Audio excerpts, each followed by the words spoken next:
nuestros lugares. Gracias por venir a esta clase, a este tema. Como verán, es cristianismo contracultural y nos va a tomar bastante tiempo hablar de este tema. Entonces, quiero aprovechar el tiempo y vamos a empezar orando, ¿vale? Vamos a orar. Padre, gracias por esta mañana.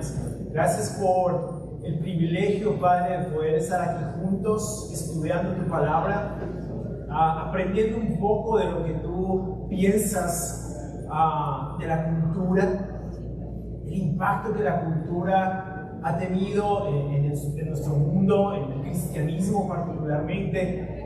Te pido, Señor, que me ayudes esta mañana.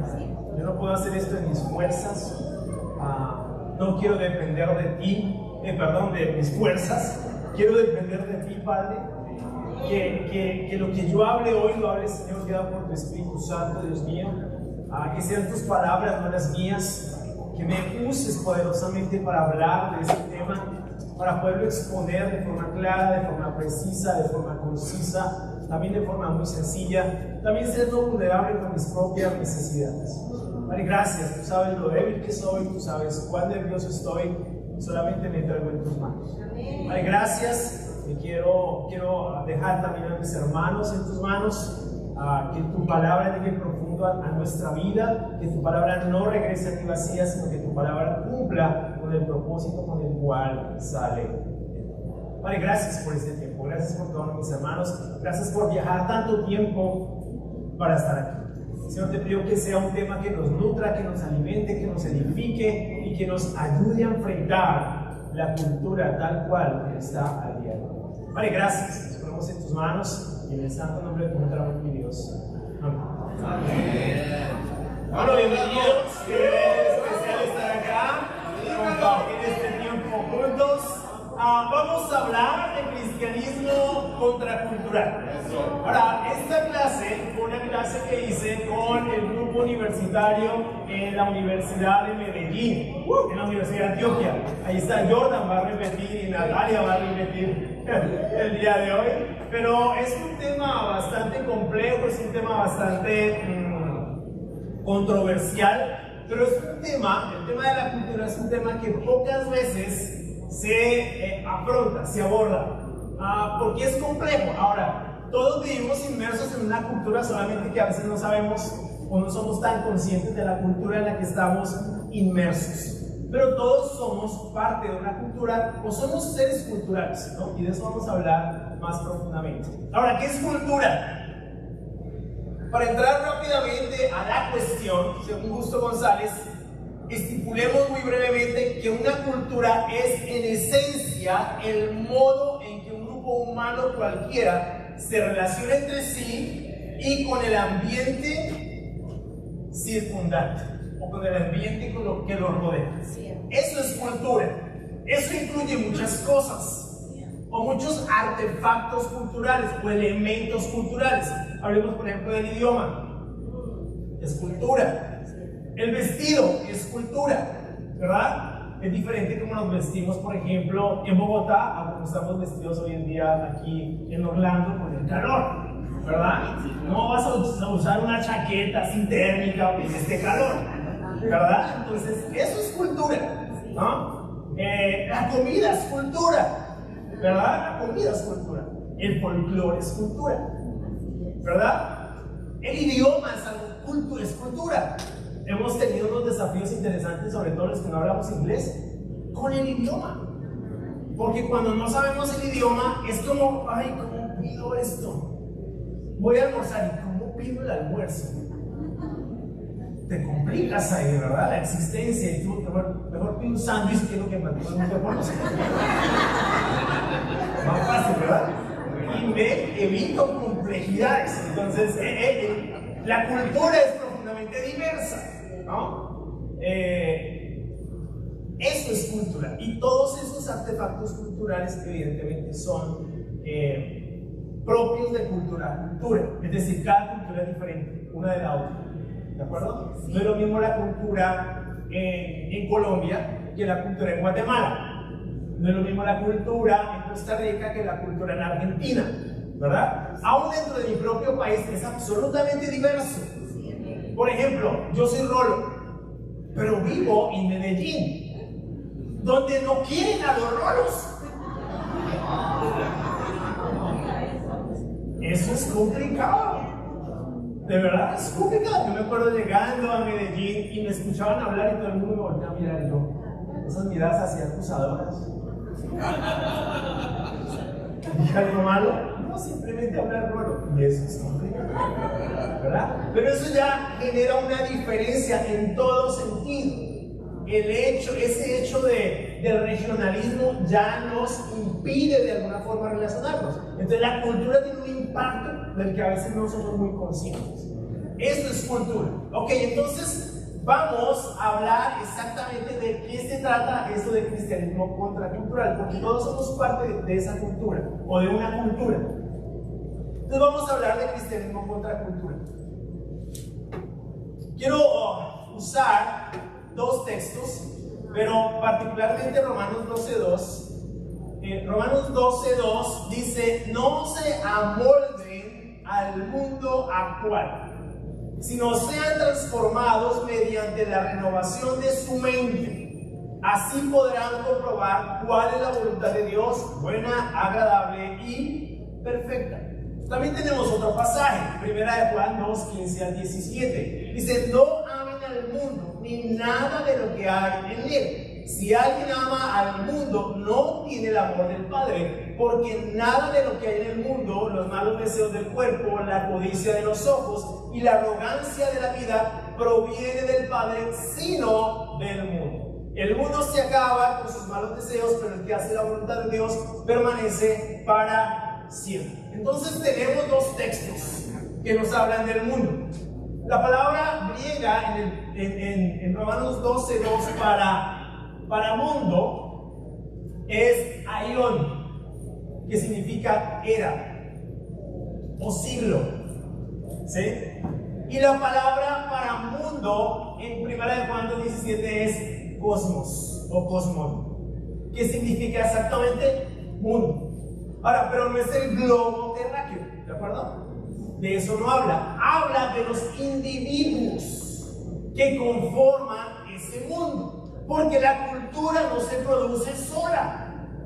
Los artefactos de la cultura no surgen por generación espontánea. Son individuos los que producen esa cultura. ¿De acuerdo? Entonces, especialmente el pasaje de Romanos 12:2 nos habla de tres principios de los que quiero hablar el día de hoy, de cómo hacer contracultura. El primero de ellos habla de no conformarse a la cultura o no amoldarse a la cultura. Básicamente es no permitir que la cultura me influya, me moldee. Me gusta más la palabra amoldarme, porque me habla de un molde, ¿no? ¿Ustedes han hecho gelatina con un molde? Sí. Ok. Cuando tú haces gelatina con un molde, a veces no sale muy bien siempre, pero tú haces la gelatina con el molde y cuando la colocas en el plato, quedó igual que el molde, ¿verdad? No amoldarme al mundo es precisamente no permitir que el mundo delinee quién debo ser. Esto es fundamentalmente lo que está hablando este texto de Romanos 12:2. Entonces, no conformarse a la cultura, no amoldarse a la cultura. Ese es el primer principio del que vamos a hablar. Cada uno de estos textos establece una premisa que es fundante o fundamental, es categórica, por lo menos para el cristianismo en la edad temprana. La premisa, sin lugar a dudas, es estructural, es decir, no es accidental. Tanto Pablo como Juan se dirigen a audiencias concretas en contextos histórico-culturales concretos y son categóricos al hacer afirmaciones como: y no se adapten a este mundo o no se amolden al mundo. Cuando tú lees la frase en griego, fundamentalmente estos dos pasajes, por ejemplo en Romanos 12 nos dice: y no se estén conformando. Es un presente pasivo, pero a la vez imperativo. No se estén conformando. ¿De acuerdo? Lo mismo con 1 Juan 12, 15 al 17. Por su parte, Juan enfatiza: no amen al mundo ni las cosas que están en el mundo. Es lo que dice Juan. Ahora bien, si cada uno de ellos lanza este tipo de advertencias tan categóricas, es porque el mundo o la cultura en la que estaban inmersos tenía el poder para afectar el cristianismo de los discípulos a quienes ellos se dirigían. Porque tanto Pablo como Juan se dirigen a audiencias distintas, ¿de acuerdo? En contextos concretos, histórico-culturales distintos, ¿de acuerdo? Eso significa que estas culturas tenían la capacidad de influenciar e impactar el cristianismo de aquella época.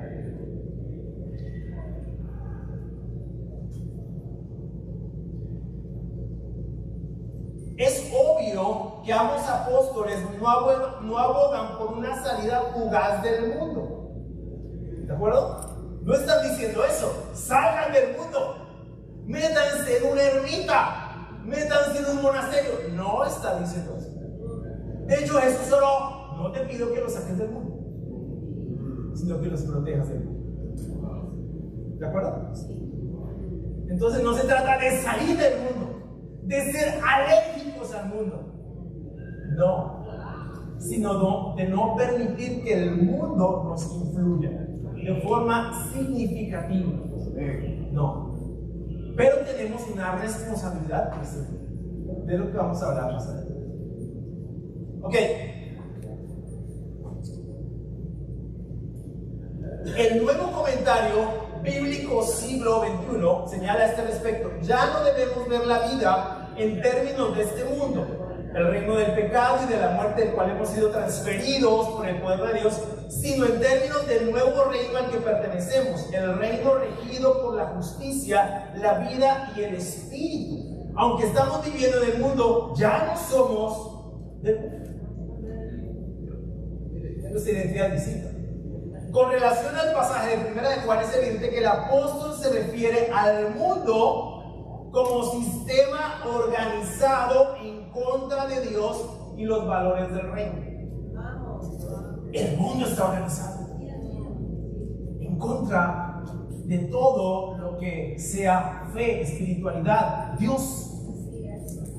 Y ahorita vamos a ver cómo es ese mundo. Pero el mundo está organizado. El mundo, la cultura, no descansa. Está abierta las 24 horas. Tú te acuestas y este aparato sigue funcionando. Si tú quieres entrar a una red social a las 2 de la mañana, entras. A cualquier cosa que quieras entrar, entras. ¿Qué significa? Que no descansa. El mundo está organizado para influenciar lo que sea, para moldear lo que sea. No es pasivo, es intencional. Esto es lo que hace, es como una avalancha que se nos viene encima. Para mí, yo lo califico como una palabra: es abrasivo. Y a veces no somos muy conscientes de esa realidad. Y vamos por el mundo pensando que el mundo no nos está afectando. Pero realmente sí, está organizado en contra, particularmente de Dios y de su reino. Eso es así. Y nosotros como cristianos especialmente tenemos que ser conscientes de esa influencia. Cuando perdemos de vista eso, perdemos de vista nuestra misión. Perdemos de vista nuestra responsabilidad. Perdemos de vista a qué vamos a la iglesia. Perdemos de vista todas esas cosas. Entonces, es muy importante entenderlo. Con relación al pasaje de 1 Juan, es evidente que el apóstol, bueno, ya lo dije, ¿no? Es interesante notar que en este pasaje 1, los malos deseos del cuerpo. 2, la codicia de los ojos. Y 3, la arrogancia de la vida. Son categorías que aparecen, por ejemplo, en Génesis 3, 5, 6. Las tentaciones de Eva. Y también en Mateo 4, 1 al 11. Las tentaciones de Jesús. Las tres categorías están representadas en términos generales por la tríada formada por el sexo, el dinero y el poder. La serpiente tentó a Eva con esas tres cosas. Y a Jesús también. Las tentaciones no han cambiado de generación en generación. Pero Dios sigue siendo el mismo de generación en generación. Pero tenemos que ser conscientes también de ese hecho. Yo me pregunto a veces, ¿por qué Eva? Hay estudiosos que dicen que Adán y Eva duraron caminando en el jardín de Edén más o menos 80 años. Uno piensa que fue del capítulo 1 al capítulo 2. Uno ve Génesis en términos de capítulos y versículos, ¿verdad? Pero no pasó del capítulo 1 al capítulo 2. Pasaron más o menos 80 años. 80 años en los que Dios les hablaba todos los días. Y de repente llega un desconocido en forma de serpiente y te habla. Un milagro, ¿no? Que habla una serpiente es un milagro. Bueno, claro.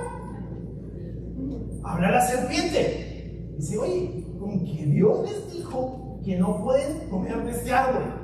Y Eva dice, sí, y ni siquiera tocarlo. Dios nunca dijo eso. Digo, podemos comer de todos los árboles del jardín, menos de este. Pero entonces uno también piensa, pero no era el único árbol. Había el árbol del bien y del mal y el árbol de la vida, pero había millones de árboles. No fue que les dejó esos dos y los puso en tentación ahí. Dios no hizo eso. Pero luego de 80 años se aparece un desconocido y cuestiona a Dios. Y Eva, Adán dice, no es verdad, pueden comer, tranquilos, no pasa nada. No es cierto que van a morir. Y Eva se pone a analizar, no se ve bien. Se ve bien, no está feo, no está malo. Lo toma, no era una manzana, por supuesto. Y la come. No pasó nada. Ay, ¿dónde morí? Adán.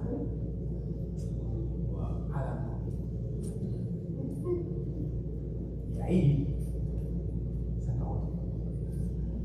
El hombre rompe con Dios ese día. Porque un desconocido le dijo. ¿Sabes, hermanos? Ese desconocido no sigue hablando a él. No sigue hablando a él. A veces le prestamos más atención y la cultura está organizada de tal forma que le prestemos más atención, que sea más atractiva. ¿No lo ha visto? ¿Por qué es tan atractivo ese aparato? ¿Por qué cuando voy a hacer mi tiempo con Dios primero veo esto? Que la Biblia. Porque está hecho para que tú lo veas primero. Porque está hecho en contra de Dios. Porque está hecho para mentirte y para destruir a Dios. No. La cultura está organizada en contra de Dios. Es verdad. Si alguno tiene una duda de eso, bueno, lo invito a que siga caminando en este mundo para que se dé cuenta que de verdad la cultura está organizada en contra de Dios. Por eso, tanto Pablo como Juan son categóricos en decir, no se amen. No amen. Ahora bien, el mundo en el que Pablo y Juan y los demás apóstoles tuvieron que vivir y desarrollar su cristianismo es sin duda diferente al nuestro. De cualquier forma, el principio de no amoldarnos al mundo y de no amar al mundo sigue vigente. Aun cuando la cultura en la que estamos insertos sea completamente diferente. Obvio, la cultura de ellos es completamente diferente a la nuestra. Completamente distinto. El mundo de ellos es completamente distinto al nuestro. Ahora bien, este es mi segundo punto, o para allá vamos. Pero ¿cómo es el mundo o la cultura en la que nos encontramos? Esa es la segunda parte de la que quiero hablar y el segundo principio del que quiero hablar, porque el pasaje nos dice: no se amolden al mundo. ¿Cuál mundo? ¿Cómo es ese mundo? Entonces el segundo principio es contextualizarse con la cultura o conocer la cultura. Claro, yo no puedo saber a qué no me debo amoldar si no la conozco, ¿verdad? Tengo que conocer de qué se trata. ¿De qué se trata esa cultura? Es necesario conocer la cultura de la que hacemos parte. Es interesante que la cultura nos conoce. Ojo, la cultura nos conoce, nos lee, nos influye y nos transforma. Especialmente hoy en día la tecnología, las redes sociales, es un ejemplo de ello. El algoritmo de internet nos lee y nos influye con sus propuestas. ¿Quiénes usan Instagram? Bueno, no, mira. Entonces uno comienza a ver los reels de Instagram, ¿no? Yo he hecho ese experimento. ¿Qué es el tema de los reels de Instagram, no? Entonces uno comienza el primero, el segundo, y así se le va media hora.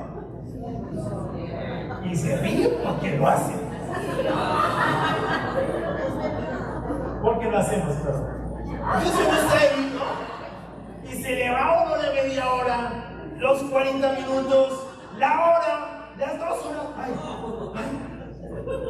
No alcancé. No alcancé a qué, no sé, pero no alcancé. Y se va el tiempo. Y en este trayecto a veces tú paras en algún video que te llamó la atención. Después de eso, toda la publicidad y todos los videos, todo lo que pueda llegar, llega a tu Instagram, a tu Facebook, a tu correo, todo. ¿Sí? ¿Qué pasó? Claro, la cultura te lee. La cultura está despierta leyendo qué te gusta, qué no te gusta, cuáles son tus preferencias. Por eso, mis hermanos, es que es tan fácil caer por lo mismo. Hombres y mujeres también, porque yo soy de la balada, ¿no? ¿Verdad? Tú paras en un video de estos, inocentemente, ¿qué mirando? Y luego sigues, pero ya la cultura te leyó. Ese es su interés. Y te sigue guardando eso. Y te sigue bombardeando. Ya te leyó, ya te atrapó. Ya te tiene. Así es la cultura. Da miedo, ¿verdad? Mucho. A mí me da miedo. Me da miedo con mis hijos. Me da miedo con los muchachos. Claro, esa es la cultura en la que estamos en este momento inmersos. La cultura nos lee. Y esta cultura que nos circunda se conoce como postmoderna.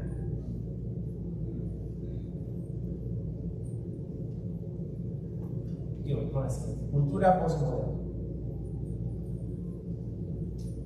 Creo que muchos de nosotros hemos escuchado en alguna ocasión este término. Estamos en el mundo de la postmodernidad. ¿Pero qué es la posmodernidad? La verdad es muy difícil de definir la posmodernidad. La mejor respuesta es que es una reacción a los valores de la modernidad. De O'Donnell, en su estudio de la posmodernidad, se limita a mirar la posmodernidad como ambiente intelectual y como fenómeno social y cultural. Posmodernidad, afirma O'Donnell, es la reacción de desencanto frente a la modernidad. Han entrado en crisis las grandes ideologías, el humanismo, el capitalismo, el marxismo. Se cuestionan ahora la industrialización y la marcha triunfal de la tecnología. Los metarrelatos no han fracasado, sino que han perdido su capacidad de aglutinar a los hombres alrededor de una interpretación coherente de la realidad. Ahora, esto es muy importante. ¿Por qué? Porque el cristianismo y por ende la Biblia cuentan como metarrelatos, como metanarrativas. Para la posmodernidad, estas narrativas o estos metarrelatos ya no son relevantes. No tienen la capacidad de interpretar debidamente nuestra realidad. Son obsoletos, son anticuados. Por ende, no son necesarios.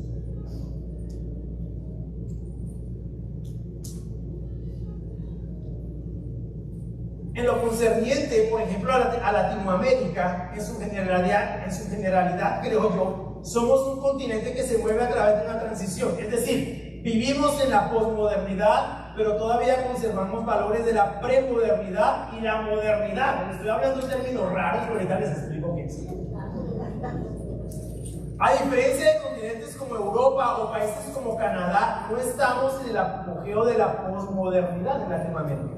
Sin embargo, seguirle el pulso a esta transición siempre será una tarea titánica. El asunto es que a medida que pasa el tiempo, las culturas se vuelven más complejas y no tan susceptibles de análisis, lo cual no significa que no se pueda hacer. Ahora bien, la posmodernidad como ambiente intelectual ha impactado en las diferentes esferas humanas: la arquitectura, el arte, la literatura, la música, el cine, la economía, la política, etcétera, especialmente la política. Sin embargo, nos vamos a concentrar en el área que nos corresponde como cristianos, es decir, su impacto en la iglesia. ¿De qué se trata la transición de la que estamos hablando? En palabras del autor colombiano Fernando Cruz Confri, en Colombia vivimos la modernidad y la posmodernidad en términos de instituciones sociales y políticas relativamente premodernas. ¿Qué significa? ¿Qué es la sociedad premoderna? Bueno, la sociedad premoderna es donde priman los valores de la religión. Aquí está. De la familia y de las tradiciones. Eso todavía está, ¿verdad? Por ejemplo, en nuestros países de Latinoamérica, todavía, por ejemplo, la Iglesia Católica tiene una influencia bastante fuerte. Tiene muchísima autoridad. Las tradiciones de la familia clásica, la familia original, como lo conocemos nosotros, pero todavía están esos valores. Y evidentemente la Iglesia Católica todavía es una autoridad indiscutible. Todavía hay países en Latinoamérica que son católicos, no laicos, católicos. Entonces eso tiene una influencia bastante fuerte. Todavía conservamos valores de la premodernidad. También conservamos valores de la sociedad moderna. La sociedad moderna, por ejemplo, cuestiona las autoridades, tradiciones y costumbres recibidas. O sea, la sociedad premoderna es una reacción a la premodernidad, al catolicismo, a todo esto. Se caracteriza por la secularización. Eso es muy importante. ¿Qué es la secularización? Para explicarlo un poquito. La secularización es el propósito mediante el cual se pretende quitarle a Dios y a la iglesia cualquier tipo de tutoría, de control. Esa es la secularización. Y empezó en la Edad Media.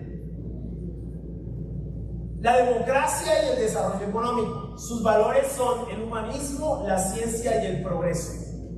Ahora bien, la posmodernidad, la época de la posmodernidad se desilusionó de esa modernidad. ¿Por qué? Porque finalizando la modernidad ocurrieron 2 guerras mundiales y una pandemia que mató 50 millones de personas. ¿Qué pasó con estos valores de la ciencia? ¿Qué pasó con el humanismo y el progreso? No funcionó. 2 guerras mundiales seguidas. Se desilusionan. Empieza la posmodernidad más o menos por el año 60, 1960. ¿Qué es la posmodernidad? La posmodernidad cuestiona los valores modernos. Es la cultura de los medios de comunicación. En los últimos años, la tecnología, la sociedad, las redes sociales. Relativismo absoluto frente a los valores recibidos, pero más abierta a la religión. Por ejemplo, el fenómeno de la nueva era. Es un tipo de religión. La posmodernidad se caracteriza por el nihilismo, otros términos raros aquí les boto. El hedonismo y el consumismo. ¿Qué es eso? Pero vivimos en eso. ¿Qué es el nihilismo? No hay valores absolutos ni verdades absolutas. ¿Qué es el hedonismo? Se vive para el placer, por el placer en sí mismo. El aumento del placer, la disminución del dolor. Eso es el hedonismo. Vivimos en eso. Y el consumismo. Vivimos para consumir. Ya no se nos ve como individuos hechos a imagen y semejanza de Dios, sino como consumidores. Así se nos ve. Sobre la base de toda esta perspectiva, entonces, es importante analizar, por supuesto, de forma muy panorámica, el impacto de la posmodernidad en la iglesia. Ahora bien,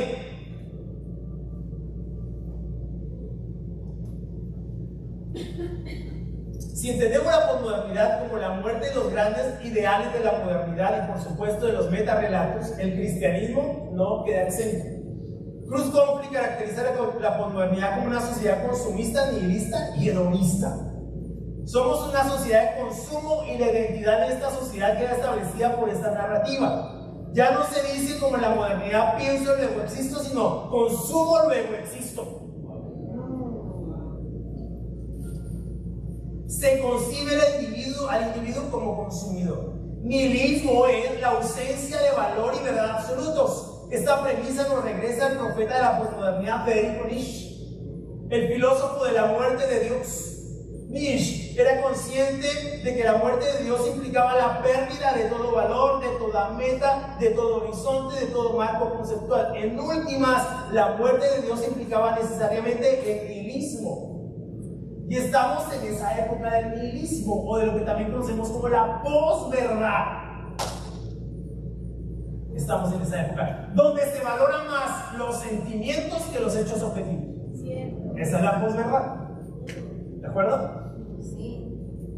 El hedonismo significa la valoración del propio placer por encima de todo. Cruz Conflict habla de la valoración de un presente gozador de lo inmediato, una utopía de lo sensual.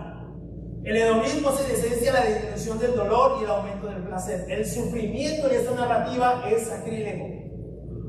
Por eso pasajes como morir a nosotros mismos suena supremamente rechinantes para ti. ¿De acuerdo? Estos valores sin duda afectaron el cristianismo. Son muchos los eruditos y estudiosos del tema que han advertido del peligro que representa la posmodernidad. ¿Cómo entonces afectó la iglesia? Es útil escuchar el análisis de un estudioso de este asunto y de su advertencia. Es uno de los profesores de la universidad donde hice mi especialización. Él dice lo siguiente: la iglesia en América Latina es particularmente susceptible al impacto de la posmodernidad.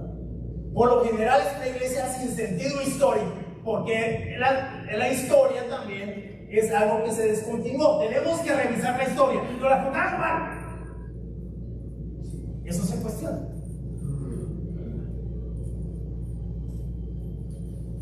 Es una iglesia amnésica, sin memoria de sus propias raíces y por lo tanto se encuentra en una permanente crisis de identidad. Esta iglesia se caracteriza muchas veces por una sospecha de la teología a favor de la práctica. ¿No es teología para estudiar eso? No. Porque precisamente por eso es mejor hacer actividades.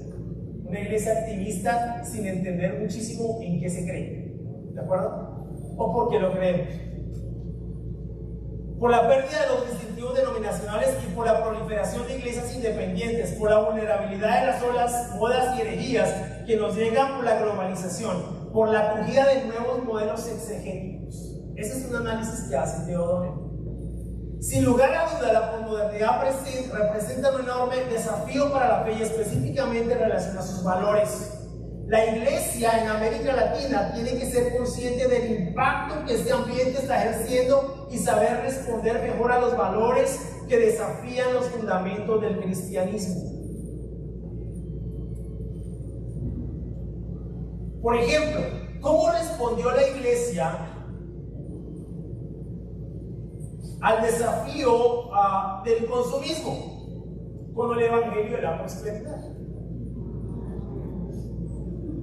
Somos iglesia de la sociedad de consumo y hemos decidido que el consumo es la voluntad de Dios para nuestras vidas. Así respondió la iglesia.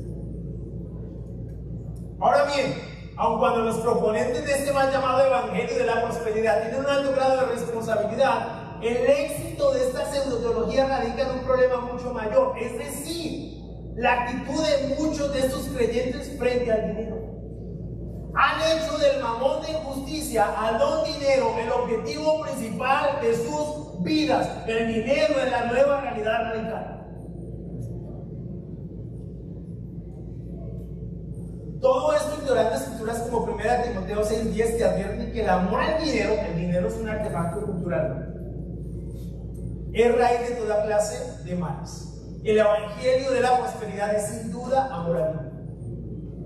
Con relación al nihilismo, ¿cómo respondió la iglesia? a pesar de que la iglesia en América Latina rechaza todo tipo de relativismo y se jacta de creer en una verdad de valores absolutos, hay una fuerte corriente de irracionalidad en muchas iglesias, según Donner, precisamente en aquellas iglesias que más crecen, donde la exposición de la palabra no ocupa un lugar central, donde las visiones del pastor y de otros son vistas como la palabra de Dios para el momento en que se encuentran. Algunas de estas iglesias, por ejemplo, ya no consideran a la Biblia como autoritativa y han cedido a la premisa postmoderna de que la Biblia ya no es un metarrelato capaz de interpretar debidamente la realidad. De hecho, uno de esos predicadores de una de las iglesias más grandes de Miami dijo: esta Biblia era la revelación de Dios para la iglesia primitiva. Dijo eso. Ahora necesitamos una nueva revelación. Y yo tengo esa nueva revelación. Y la iglesia, ¡amén! ¡Aleluya! Así estamos respondiendo.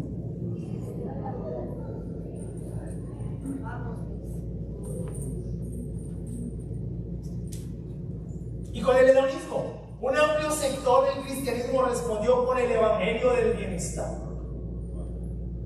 Dios no quiere que sufras. Dios te quiere bendecir a toda costa. Dios quiere tu felicidad y tu comodidad. Para eso. Así es. De modo que todos aquellos pasajes donde se llama, por ejemplo, a cargar la cruz y hacer morir todo lo terrenal que hay en nosotros, resultan sacrílegos para la propuesta postmoderna. No es de eso que se te desocupa la iglesia. No hables de morir, habla de que Dios te quiere hacer feliz. Y hay un montón de hermanos sufriendo. Nosotros mismos como familia hemos pasado tiempos difíciles. Hablaba con hermanos, nos pusimos a llorar los dos. Porque estamos pasando casi las mismas cosas. Dios no nos quiere ver felices, Dios nos quiere ver santos. Es diferente. Es distinto. Vamos a pasar por sufrimiento. Vamos a pasar por mucho dolor, por muchas situaciones difíciles. Pero cuando nos venden la idea de un Dios que no quiere que sufras, pero sufrimos, por eso la gente se desilusiona. Cuando Dios no es así.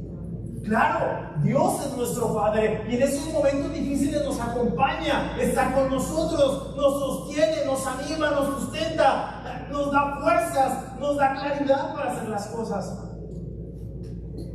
Pero tenemos que pasar por este valle de lágrimas muchas veces.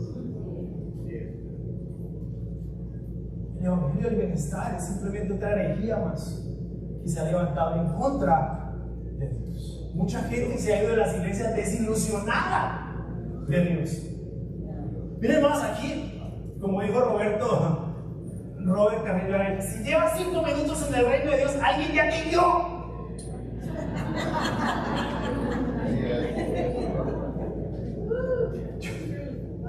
Bueno, ¿qué es la iglesia?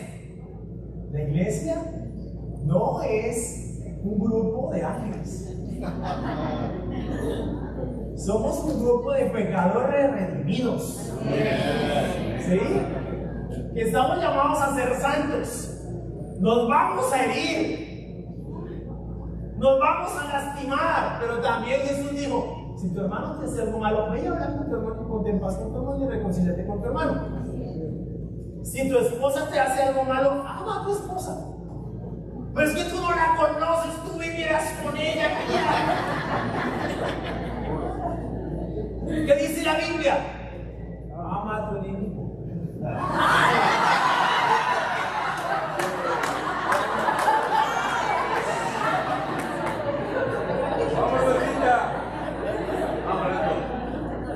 Te llamaron a ser santo. ¿Quién dijo que el matrimonio es para ser feliz? ¿Quién dijo? Matrimonio es para ser santo, para ser más como Cristo. Y a veces tenemos que morir más a nosotros mismos de lo que imaginamos. Esas ideas nos las ha metido la posmoderna. Ese sí. Entonces, el evangelio de la prosperidad, del bienestar, perdón, no es otra cosa que una fe cómoda. Antonio Cruz señala al respecto, es aquella fe que profesa un Dios poco exigente, que se contenta con un amor abstracto e idealista, alejado del compromiso fraternal o social. Se trata de un Dios creado a imagen del hombre posmoderno, que nunca pide, solo parece estar dispuesto a dar, siempre preparado para ofrecer momentos religiosos agradables. Sentimientos de euforia en determinadas ceremonias multitudinarias, alimento para los necesitados y trabajo para los desempleados que se lo piden con fe. Un señor criado, empleado exclusivamente en el servicio doméstico del ser humano. Y con esto el evangelio del bienestar cambió la antropología de hombre. Ya no es el hombre el que necesita a Dios, es Dios el que necesita a Dios.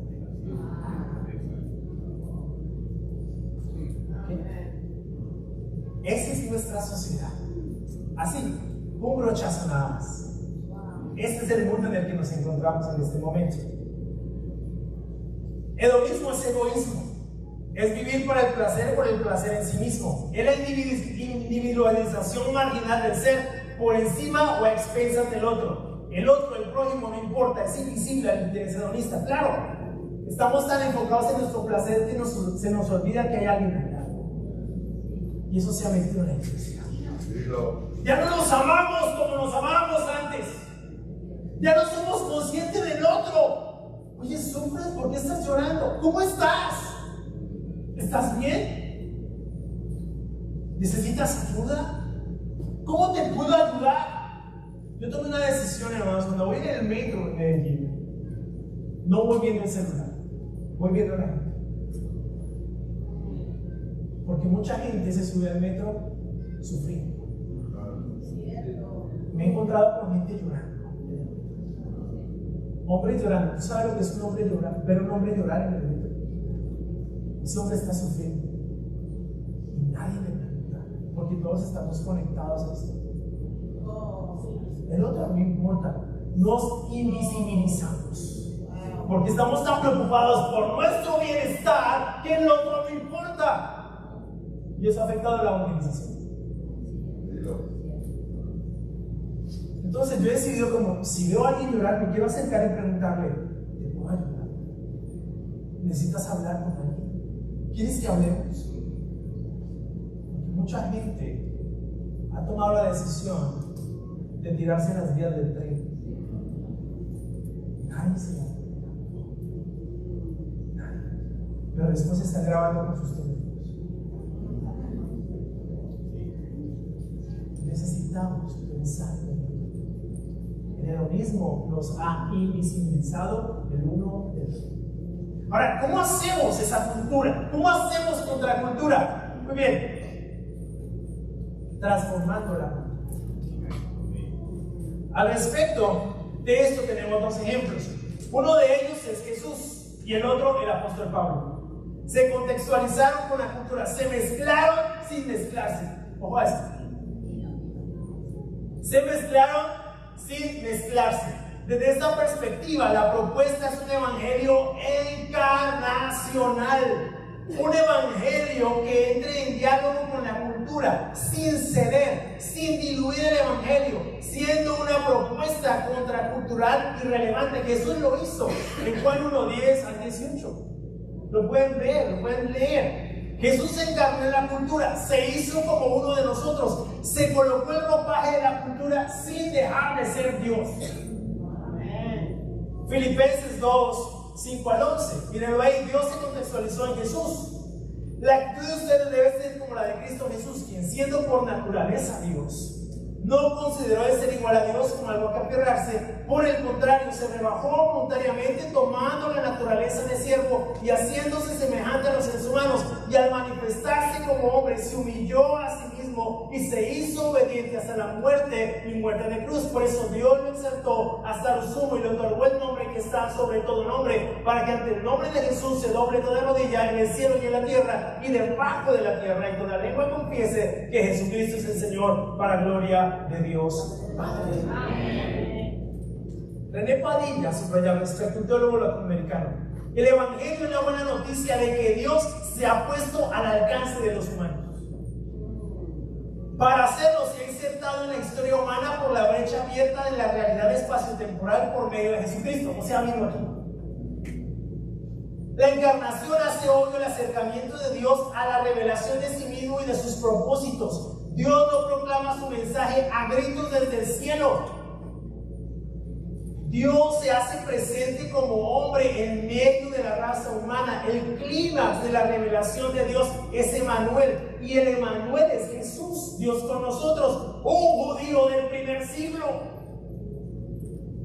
De manera definitiva, la encarnación muestra que la intención de Dios es revelarse desde adentro de la situación humana, en virtud de la naturaleza propia del Evangelio. Solo conocemos el Evangelio como un mensaje contextualizado en la cultura, y esta es la gran diferencia entre las demás religiones y el cristianismo.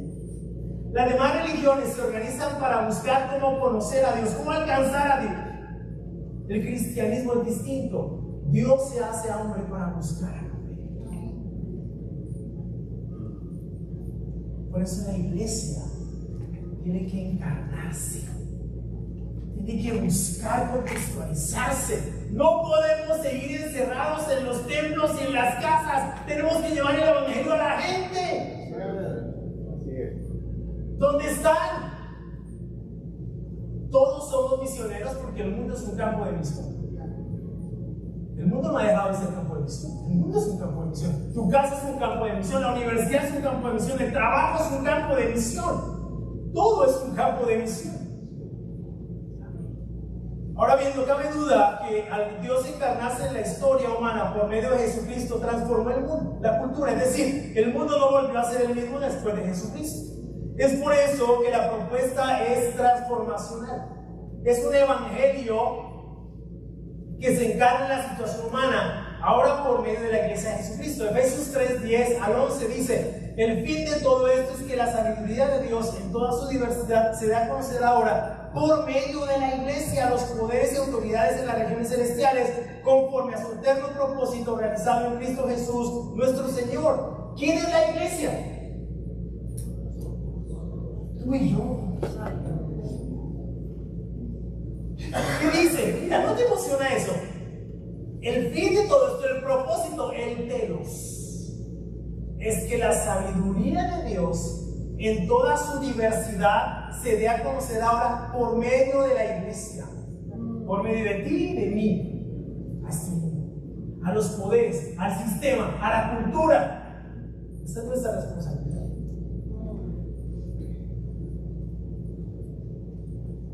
Eso fue lo que hizo Jesús. Jesús pudo haberse quedado en el cielo y mandar un letrero, ¿no? ¡Ey, conviértanse! Un WhatsApp. No lo hizo. Llegó aquí un judío del primer siglo, adoptó la cultura, pero no se adaptó a la cultura. ¿De acuerdo?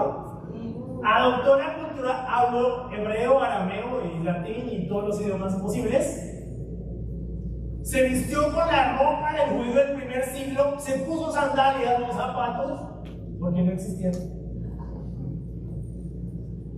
Sufrió, se cansó, tuvo hambre, comió, lloró, sintió el rigor de la película, pero transformó la cultura. Sin dejar de ser Dios. Él es un ejemplo de lo que significa hacer contracultura. Mira, nadie que se entrevistara con Jesús seguía siendo el mismo, para bien o para mal. ¿Sí? Para bien o para mal. O salía mejor o salía peor, pero ninguno quedaba igual. Pero Jesús lo hizo, y como iglesia estamos llamados a hacer precisamente esa diferencia. El otro ejemplo es el apóstol Pablo. Nos brinda un buen ejemplo de transformación de la cultura. En Hechos 17, 16 al 34. Lo pueden estudiar, yo sé que lo han leído, ¿verdad? Lo usamos mucho en nuestros estudios de la Biblia. Pablo en Atenas, la capital de la filosofía, de la intelectualidad griega, se indignó al ver la ciudad llena de ídolos. Sin embargo, no riñó con esa cultura. No entró en un debate infructuoso, más bien se insertó, se encarnó de forma significativa significativa en la narrativa filosófica de su momento y a partir de un elemento importante de la propia cultura ateniense, es decir, un altar con inscripción al Dios desconocido. ¿Se acuerdan?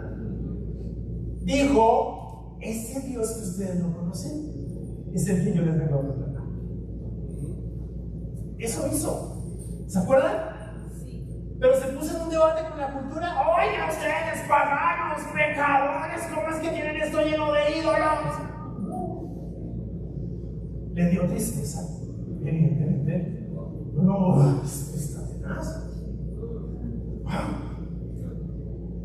Y él encontró una estatua, no conocí, por aquí.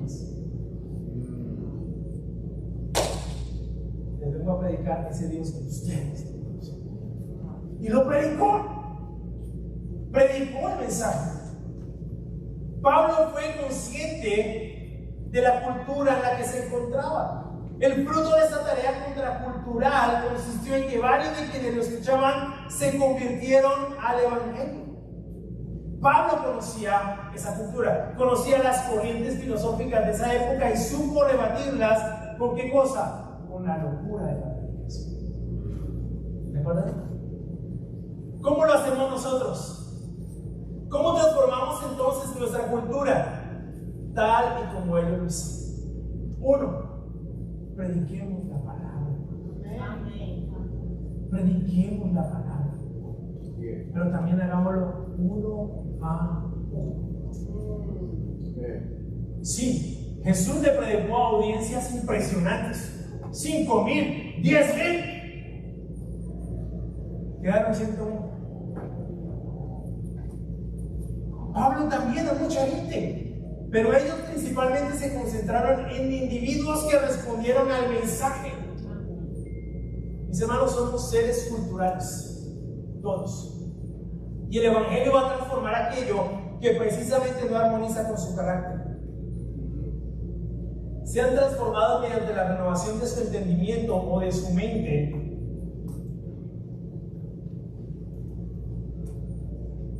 Significa eso. 1, que nosotros seguimos siendo transformados. Y la palabra para transformados es metamorfosis. O metamorfo en esta escritura. Seguimos siendo transformados. Pero también podemos ayudar o podemos trabajar llevando el evangelio para que otros sean transformados. Lo hacemos individuo por individuo. La cultura es algo que cambia de forma constante y plantea nuevos desafíos para el cristiano. La cultura ha sabido hacer contracultura permanente en contra de los cristianos y a las diferentes cosmovisiones religiosas y sociales. La cultura sí lo ha sabido hacer. ¿Qué tenemos que hacer nosotros? Una visión. ¿Queremos una visión? Volvamos a la senda antigua. De ir persona a persona. De sentarnos a estudiar la Biblia con estas personas. La visión de Mateo 28, 18 al 20 sigue siendo la misma.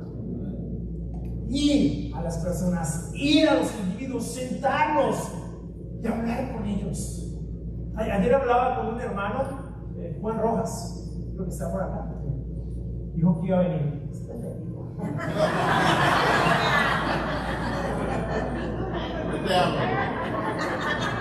Él fue a China Meridional a trabajar como profesor. Se casó allá con una hermana de Hong Kong. Pero hace 2 años y medio lo expulsaron de China Meridional por predicar el evangelio. Y está sancionado 5 años. Le quedan 3 años y medio por no se meter. Y le dije, pero ¿cómo empezaste? Éramos 8, pero ¿cómo hacía para compartir la fe? Es muy difícil. No, pero mira, de 8 pasamos a 200. ¿Cómo? Sin campañas evangelísticas. Uno a uno. ¿Sabes cómo? Relaciones, me decían. Hablamos con las personas. No les hablábamos de Dios. Hablábamos con las personas, íbamos ganando confianza, éramos sus amigos, trabajábamos juntos, hablábamos, luego abríamos la Biblia, les comenzábamos a hablar de Dios. De 8 pasaron a 200. Individuo por individuo, somos seres culturales. Y la única forma en que la cultura va a ser transformada es que seres culturales sean transformados uno a uno por discípulos que han sido transformados y siguen siendo transformados. La cultura por sí misma no va a cambiar. No podemos bautizar la cultura. La cultura no se va a arrepentir. Tenemos que ir uno por uno. Uno por uno. Y es una responsabilidad que es de cada uno de nosotros. No podemos dejar esta responsabilidad a los líderes de las iglesias o a los misioneros. Todos somos misioneros. Todos. La diferencia que hace una persona es impresionante. En la iglesia de Medellín es increíble. Una hermana, se llama Julieta. A ella le compartieron la fe en el metro con una persona. Ella comenzó a estudiar la Biblia. Llegó a la iglesia, venía de otra iglesia, venía de otra situación, de estas iglesias que predican estas cosas de las que hablamos hoy. Ella quedó impactada con el mensaje, con la predicación, comenzó a estudiar la Biblia y luego trajo como a 10 personas más.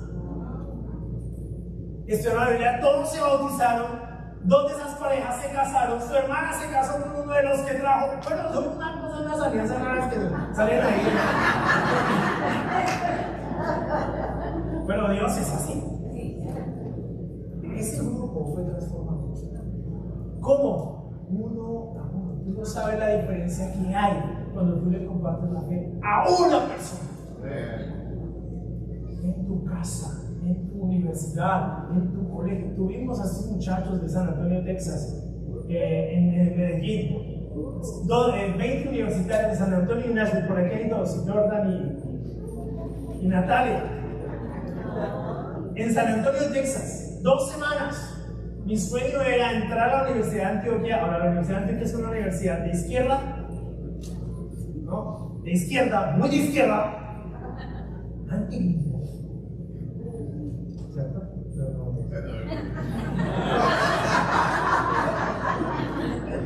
Muy revolucionario. Y la idea era meternos a la universidad y comenzar a compartir el mensaje de evangelio. Pero ya estoy muy viejo para eso, para los jóvenes, ¿no? Yo necesitaba gente joven que llegara a la gente joven. Y nos metimos allá y nos metimos. Y era impresionante, hermano, ver la respuesta. Y yo estaba tan emocionado, yo era como cuando un niño está cenando juguetes, yo era así como, esto está bueno. Y era por todo lado, yo veía a estos muchachos compartiendo la fe. Tuvimos charlas, hermanos, donde en la última charla que hicimos llegaron 14 personas. 14 estudiantes. Nosotros pensábamos que no estaban abiertos. Estaban reabiertos. Necesitábamos el valor para ellos. Varios de ellos están ya estudiando la Biblia. Nos metimos a la universidad. Nos metimos a un lugar hostil al evangelio, pero esa es la idea. La cultura nos quiere arrinconar, la cultura nos quiere intimidar, quiere hacer irrelevante el cristianismo. Lo impresionante es que la iglesia está creyendo el cuento. No, la Biblia no, lean otro libro, pero porque la Biblia ya no es relevante. La Biblia, mis hermanos, sigue siendo relevante. Muchas gracias, era lo que quería compartir.